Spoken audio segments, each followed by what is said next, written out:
After purchasing, we went through the Caledonian Canal, down the west coast and the islands of Scotland, then into Rosslare. We left Rosslare, across the Bay of Biscay during October, where we encountered many bad gales, where we sailed down to Cascais, and then we went to Tenerife. We then left Tenerife and went down to Cape Verde Islands, then from there across the Atlantic Ocean. Come in, don't let me have it all, yeah? Okay. How much have I got? A little bit more? 10%, 20%, 30%. Stop there, stop there. Done?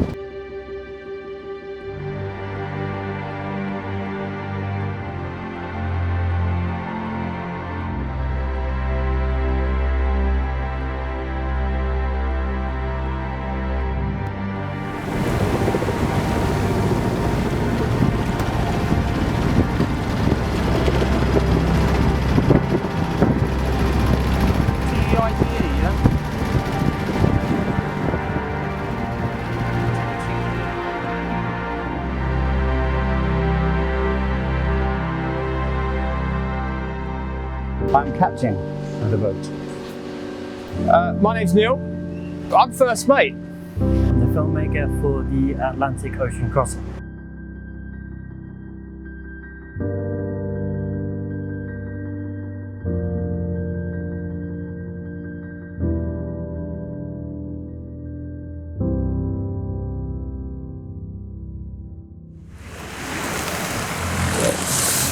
It's Sunday 13th. January 2019. We've just done the first day and overnight of the first leg going from the Canary Islands down to Cape Verde. The wind is going sideways against us, so the boat is particularly rocky.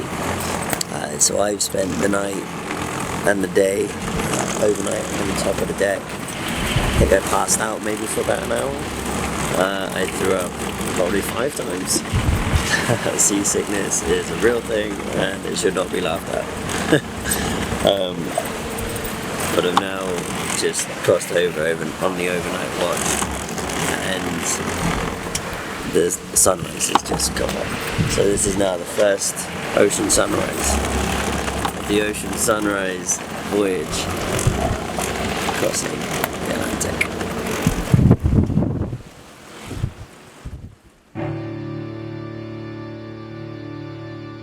The boat is a rival 32 and it's almost 50 years old. It's a very solid construction, very strong, very seaworthy, and I have a lot of respect for her now.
See you in the morning.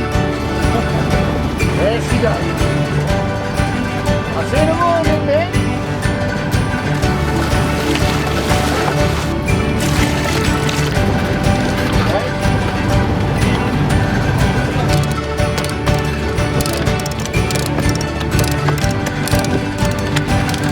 There's another one that's got to come out, as you can see.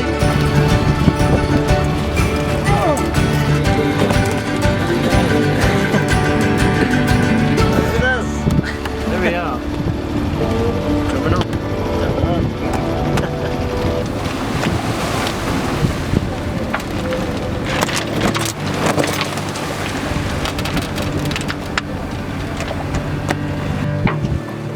This is now day 5 on the Canary run down to Cape Verde. Finished my night watch at the sunrise. It's pretty good.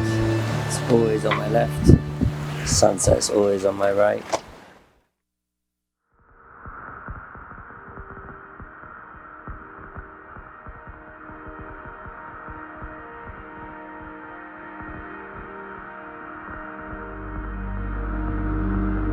Routines on board, and that's what it is, a daily routine. The bilge has to be pumped regularly where the stern gland drips. Our float switch within the boat is faulty, that has to be repaired or replaced, so we're hand pumping the bilge about every hour just to keep the bilges clear. Maintenance is just looking after ourselves and the boat. Cooking is a challenge sometimes when you're rolling all over the place, and each and every one of us has our own routine with 3-hour watches through the night. We're looking after ourselves, hygiene, cleaning the boat. It's a daily, regular routine. Right, I'm one of the crew, one of the senior members of the crew. Various nicknames, we'll go into that later. This is something I've been wanting to do for years. It took quite a long while to sort of save up and leave behind my kids and my partner, my missus, which has been quite difficult really. But it's something I really enjoy. I'm finding it. Each day's different really. Admittedly, we have got our regular routines, but you have to be on call 24/7. Your sleep pattern is broken, shall I say. We have different watches, so we have a break for a few hours each day. But if things hit if you need to get busy, there's no laying in bed. For example, last night, the tripod that holds the wind generator came free, so it affected a temporary repair. With 2 bits of rope here, jury rigged it so it can't go anywhere, and again, another job to do when we get alongside. Well, hopefully for the second leg, we should be in Cape Verde for a couple of days. It's all dependent on bits and bobs that we have to do on the boat, and then we're going to be doing a crossing, which is going to be pretty exciting. A little bit daunting, but I have full confidence in the crew and the boat and myself. So it should be run smoothly, I hope. And we get a lot of wind. We get there in one piece, all nice and safe. That's the plan. Listening to the steel pans and the rum punch. We could get involved in that because I don't mind my rum. The smell of the frangipani of the Caribbean. Oh, you know you arrive. The Spice Island we're going to. Spice Island. So we're going to be having the odd jerk chicken, I would imagine, and having a little downtime after the long voyage. Adventure is yet to be finished. Absolutely.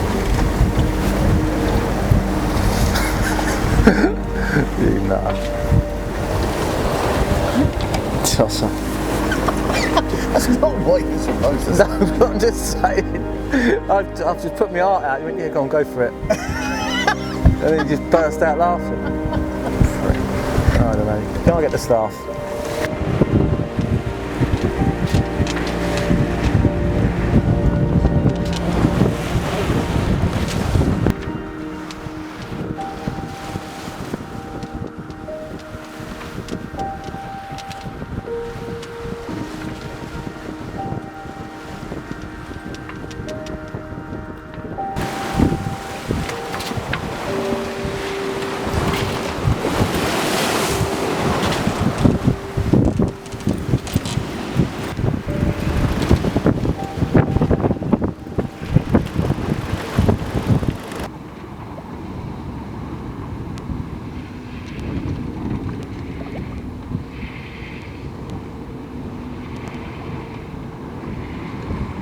It kind of sinks in a little bit once you settle into the trip.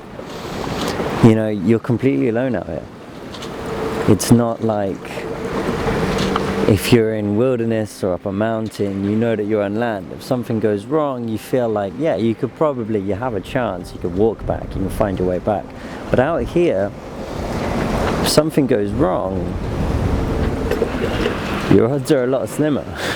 There's no swimming for anything.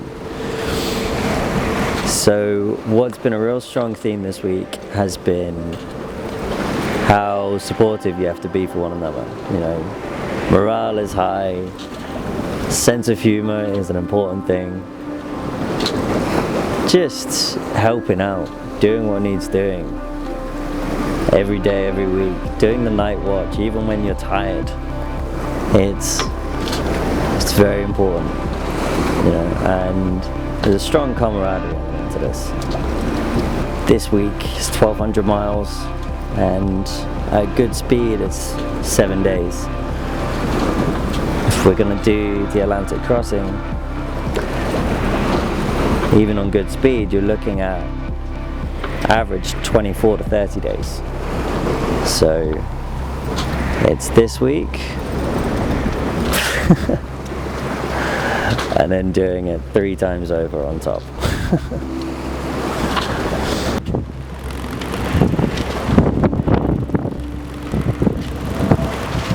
Just spotted land for the first time in 7 days, so just that. And the captain's given me the right to have the honours. Land ho!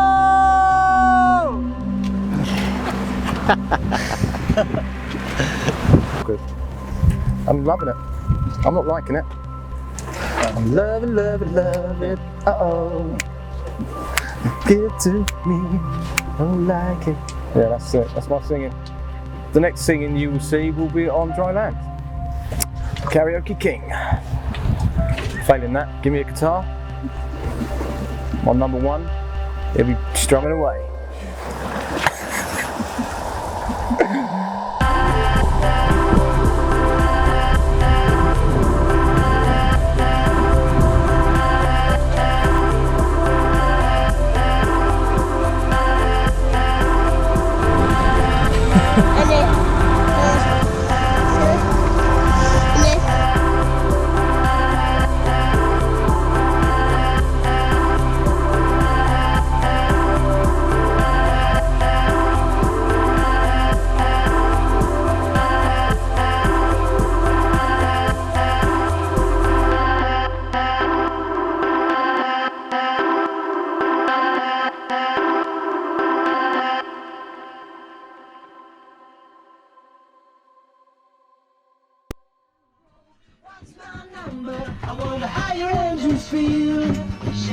By night, when you get to land, everyone feels a bit excited and you want to go out, you want to eat, you want to drink, you want to get to know the culture. And John comes from the excitable fashion of wanting just one more, John. But then in the morning you might feel a little bit sensitive. And you might find KIT. KIT being keep it together. Keep it together. Keep it together. Keep it together. And therefore, John KIT was born. And now we're about to head back off to sea. We've made the decision and we're going to do the Atlantic crossing over to Grenada. It's about 3,000 miles more on top of the 1,000 that we've already done. So wish us luck. Should take minimum 3 weeks, depending on the weather, maybe 4. So we'll see how we go. See you there.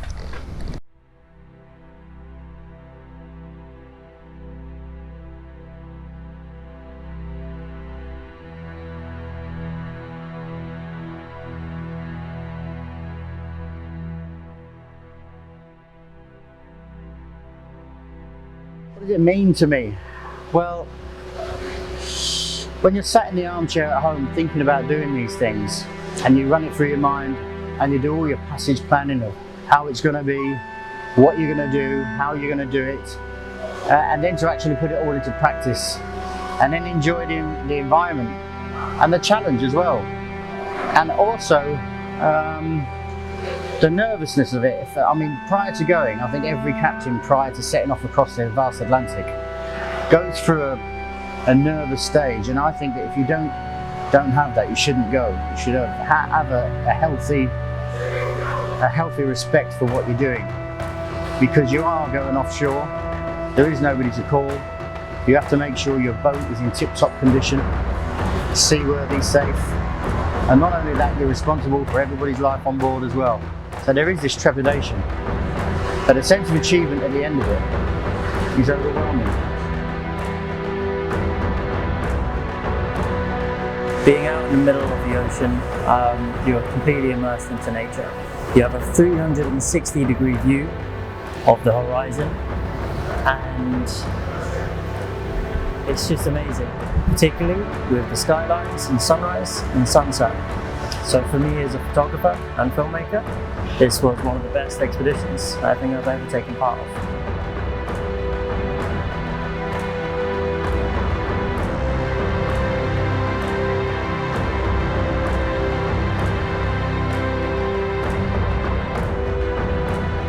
Being on an adventure like this, you're at the mercy of nature. You're thousands of miles away from everything you know, everything comfortable, everything civilized. And should anything go wrong, touch wood, you've no one to call. You need to rely on yourself. And that makes it the experience that it is. That's what makes crossing the ocean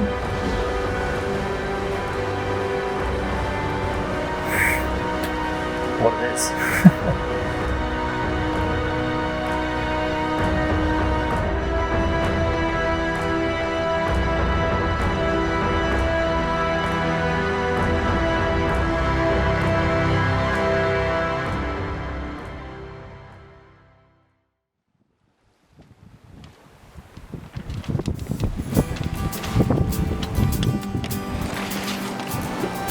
The wind is quite fresh from the stern, giving us a steady 25 knots, blowing us nicely across. Unfortunately, we have a couple of different angles of swell coming in from the north, which is upsetting out the car a little bit, making us a little bit rolly. About 4 AM this morning, we had a hitchhiker, a little seabird, a baby seabird, what we think has been blown off course from the Cape Verdes. We've been looking after it ever since. It's been eating flying fish, which is a good sign. It was flying fish. Look at this beast. Look at him. And that's him smashing his brains out on our sail.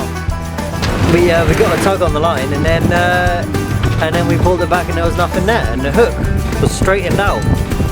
So we realised that these might not be the kind of fish we want to catch. Right there.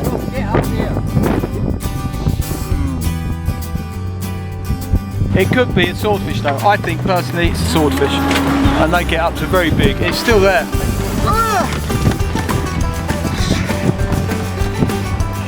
colour though, look at the colours in them, man.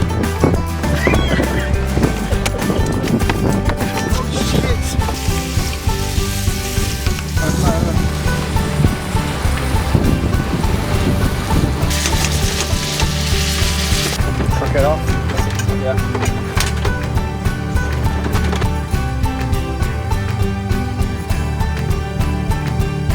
Closest thing I've had to a conversation with any life outside of this boat was a seabird that kept coming by and swooping around.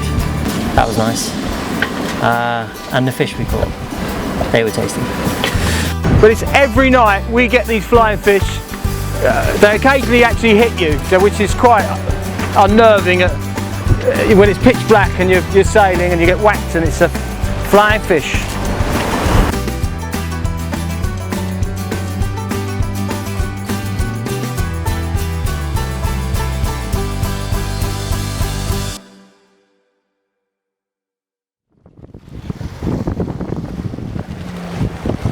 We're about 1,300 miles now across the Atlantic on our way to Grenada in the Caribbean. Both written a couple notes that we're going to put in our bottles. I want to set them free in the ocean. We've got Quite secretive. No one's going to know it until they open it. But we've put our coordinates, the date, name and an email, a nice little message. So whoever does get to read it, hopefully they'll get in touch, maybe 10 or some in years time. They can find the treasure. And they can find the treasure. Literally on the back of mine, there is a treasure map. So some lucky human is going to be able to find a little reward. Or a dolphin that can read. Or a dolphin that can read. Au revoir. Let's see who gets it.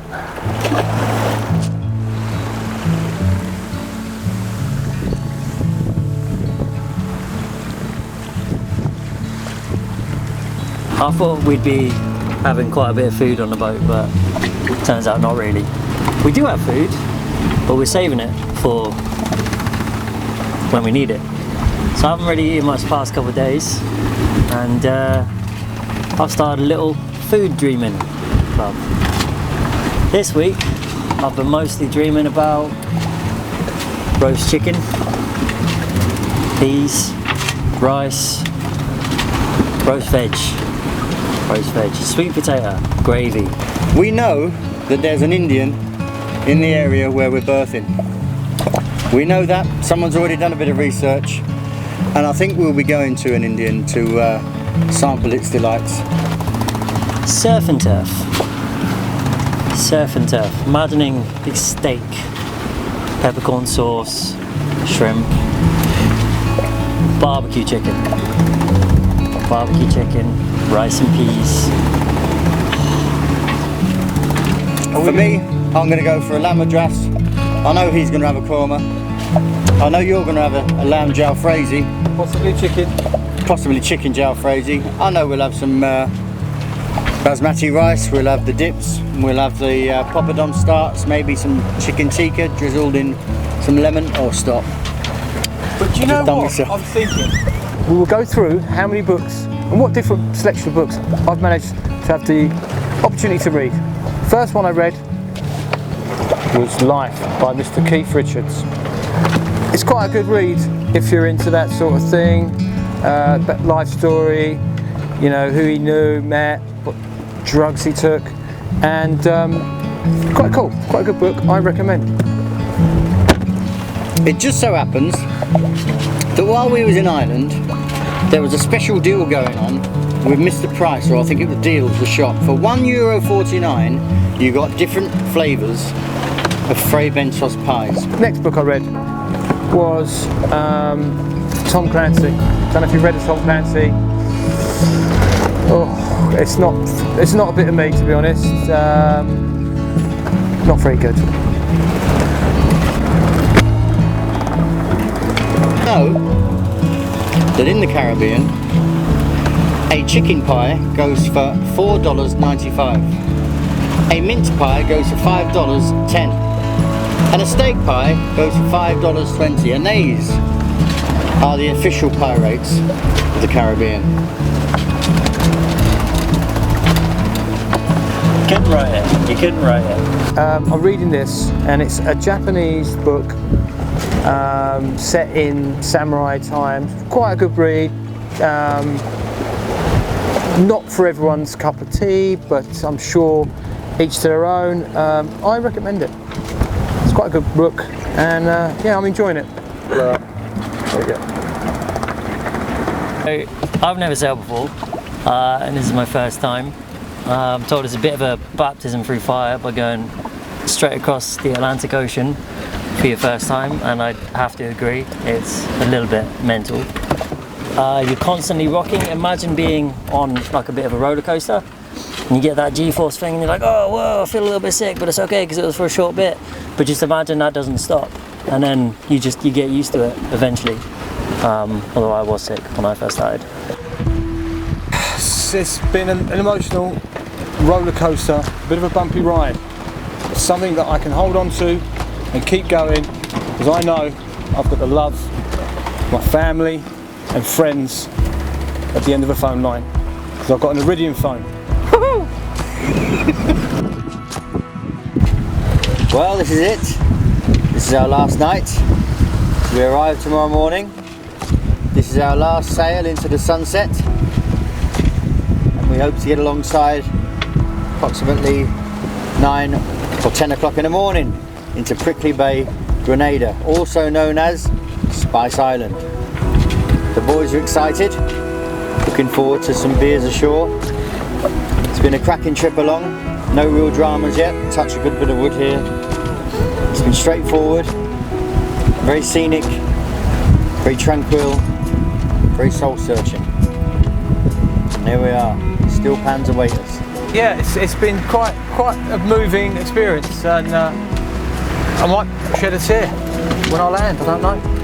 I will definitely shed a tear when I have a shower, because we've not really had many showers. Saltwater baths. Only the odd saltwater bath, so yeah, it's going to be great. We are sailing off into the sunset. Tomorrow we will be sitting on a beach, looking at the sunset, and looking back at the ocean thinking, we just crossed that. Not everyone can do that, so I'm very privileged to have done it, and I feel like that it is an honour, I suppose you could call it, or you know, something that I will treasure. So there we go. It's been a great project to work on, great crew to work with, and yeah, I'm pretty excited to get to land. You gonna cry? I might even cry, I might cry. We'll give you a cuddle if you cry. Don't worry. I'm gonna need a cuddle.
Prickly Bay Marina, Prickly Bay Marina. This is your ocean sunrise.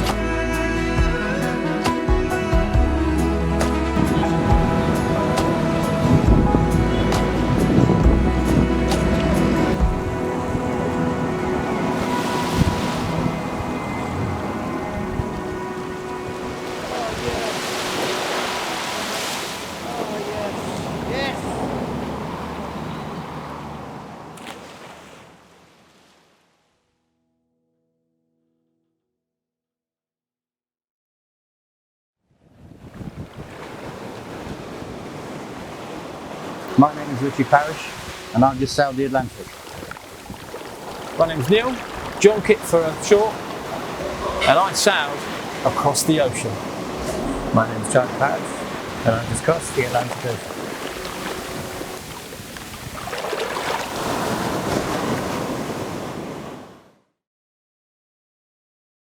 Thank you, man. Well done to you. Well done to yourself. Well done. Woohoo! Hey! Afternoon. This is Neil reporting from the local boat news. Out here it's pretty choppy. It's pretty wet. But we get on with it. There's not much stuff that we don't get on with. It's a local boat for local people.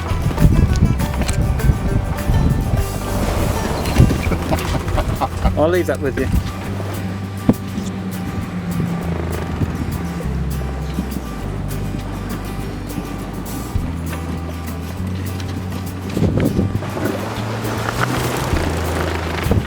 Currently looking at a mast and a sail covered in blood.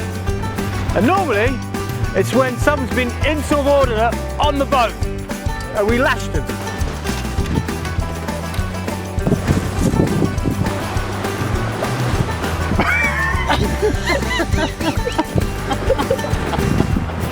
Oh, brittle.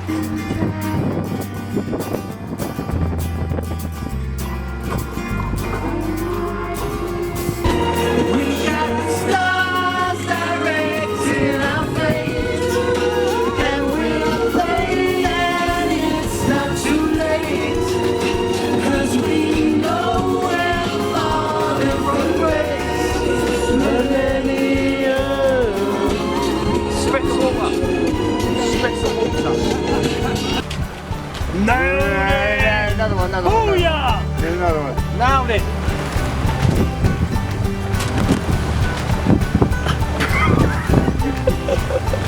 It's just soon under the outtakes. Oh, it will be. Alright, okay. So, it's another story on the expedition on the boat, which rocked an awful lot and is going that way to the Caribbean.